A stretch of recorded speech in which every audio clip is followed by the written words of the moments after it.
Q के बीच की दूरी हमें दिया है 10 मान। क्या दिया है 10। इसका दोनों का कोऑर्डिनेट दिया है, एक का 2 कॉमा -3 और इसका दिया 10 कॉमा y।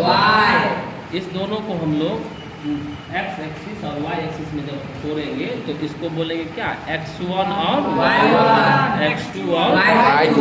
अब हम लोग यहाँ पे हमें y का मान निकालना, इसका मान निकालना तो PQ का हम लोग यहाँ पे P और Q के बीच की दूरी सूत्र लगाएंगे। तो दूरी सूत्र का फॉर्मूला है x2 - x1 का whole square plus y2 - y1 का होल स्क्वायर रूट अंदर के अंदर में। ठीक है जी सर। PQ का मान हमें पता है 10।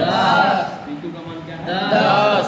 अब सुनो, x2 दिया हुआ है 10 और x1 दिया हुआ हमें कितना 2। इसका होल स्क्वायर करेंगे बच्चों प्लस y2 का मान y लेंगे और फिर ये सूत्र का जो है माइनस और y1 का मान जैसे ही -3 है तो इसका सूत्र का माइनस और ये माइनस मिलकर प्लस और 3 का 3 लिखे और यहाँ पे क्या दिए होल स्क्वायर बराबर 10। आगे जब बच्चों हम इसको आगे सॉल्यूशन किए तो हमें क्या प्राप्त होगा देखिए, धीरे धीरे हम लोग जांच करेंगे। ठीक है, इसमें 10 में से 2 घटाए तो 8 का होल स्क्वायर हो गया प्लस y प्लस 3 का होल स्क्वायर बराबर 10।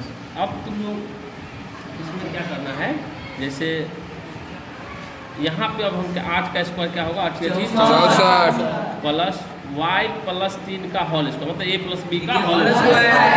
तो y का स्क्वायर होगा 3 का स्क्वायर होता है 9 प्लस 2ab बराबर कितना दिया 10।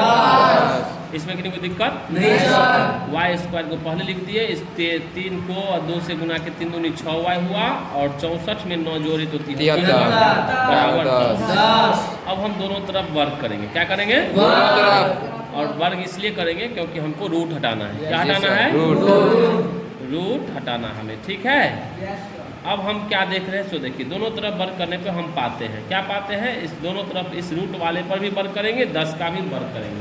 ठीक है, जैसे ही रूट का वर्ग करेंगे तो ये रूट मेरा खत्म हो गया, रूट मेरा क्या हो गया खत्म हो गया। अब रूट के अंदर वाला जो है वो लिख दिए और 10 का स्क्वायर होता है 100। कितना होता है 100। अब क्या करेंगे बच्चों ध्यान समझिए, ये प्लस में है 100, इस पार लाएंगे, इसको बाएं तरफ लाएंगे तो माइनस बराबर निकालेंगे 0। अब यहाँ से हम लोग करेंगे y square plus 6y minus 27 हुआ, इस दोनों को घटा दिए बराबर क्या हुआ 0। अब y का मान निकालने के लिए हम यहाँ से 2 रास्ता अपनाएंगे, या तो हम गुणनखंड विधि से निकाल सकते हैं या तो द्विघात समीकरण के सूत्र से, है ना। तो जिस पे तुमको आसान लगे वो आप कर सकते हो। ठीक है, हम गुणनखंड ही कर दें। गुणनखंड जानते हो इसका ना 27 को y स्क्वायर और बीच वाले को हम लोग तोड़ते हैं। बीच वाले को क्या करते हैं अच्छा एक चीज बताओ, अगर हम 2 संख्या ऐसा ले लेते हैं, जैसे एक ले लेते हैं 9y, एक ले लेते हैं 3y, तो बोलो 9 तिया कितना हो गया 27y स्क्वायर पूरा गया ना। और 9y में से 3y घटाएंगे तो कितना हो जाएगा 6y। इसमें किन्हीं को दिक्कत है तो अब हम वैसे तुम लोग गुणनखंड जानते हैं ना, हम एक ले लेंगे 9y माइनस 3y माइनस कितना 27 कॉमन लेना भी आता होगा। Yes sir. दोनों में y मिल रहा है तो y कॉमन लेंगे। Yes sir. यहाँ पे लिखेंगे y प्लस 9 और यहाँ पे 3 कॉमन लेंगे y माइनस 9 माइनस नहीं प्लस। क्यों, क्योंकि इसका माइनस बाहर लिए तो माइनस प्लस माइनस पूरे। ठीक है, बराबर में क्या देंगे 0।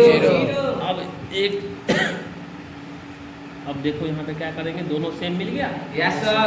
तो मेरा गुणनखंड सही है। अब इस दोनों में से कोई एक ले लेंगे और जो कॉमन लिए वो ले लेंगे y माइनस 3 और यहाँ पे हो जाएगा y प्लस 9 बराबर क्या हो जाएगा 0। अब इसको 2 पार्ट में हम लोग इसको बांट देंगे। कितने पार्ट में 2 पार्ट में। एक बार y माइनस 3 बराबर 0 और y प्लस 9 बराबर 0। यहाँ से बच्चों हम y का मान निकालेंगे क्या होगा, यहाँ से y का मान हो गया। Yes sir.